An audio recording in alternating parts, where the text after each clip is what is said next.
நடிகர் விஜய் அவர்கள் இவ்வளவு நொண்டி நியாயம் பேசிக்கிட்டு இருக்காரு. இது சரியில்லை, அது சரியில்லை, நாங்க ஆட்சியை தலைகீழா திருப்பிடுவோம்னு.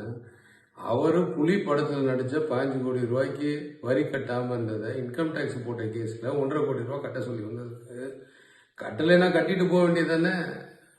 அதுக்கு ஒரு ஸ்டே கோர்ட்ல போய் உண்மையை ஒத்துக்கணுங்கிற ஒரு இதே கிடையாது. எந்த அளவுக்கு அதை டிலே பண்ண முடியுமோ அதுக்கு ஒரு ஸ்டே வாங்கி இன்னைக்கு என்ன வந்திருக்கு, தீர்ப்பு வந்துருச்சு, அதை நீ கட்டி தான் ஆகணும், அதுக்கு ஸ்டே எடுத்துட்டாங்க. இப்ப என்ன பண்ணுவாரு இவரெல்லாம்? என்னன்னா நாட்டை பத்தி ஆகும்னு பேசுறாங்க. ஒரு நாட்டுக்கு கட்ட வேண்டிய வரியை கூட சரியா கட்ட தெரியாதவன் கையில இந்த நாட்டை கொடுத்தா அந்த நாடு என்ன ஆகும்? அரசாங்கம் அரசாங்கம் அரசாங்கம் அரசாங்கத்தை அந்த அளவுக்கு குறை சொல்றது. மோடி அரசாங்கம்னாலும் குறை சொல்ல வேண்டியது, இங்க இருக்க எந்த அரசாங்கம்னாலும் குறை சொல்ல வேண்டியது. ஆனா இவர் அரசாட்சி பண்ணுமா?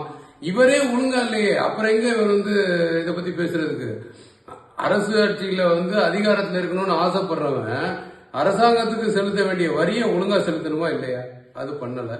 இதுதான் இந்த விஜய் அவர்களுடைய தரம். இதை மக்கள் புரிஞ்சுக்கணும்.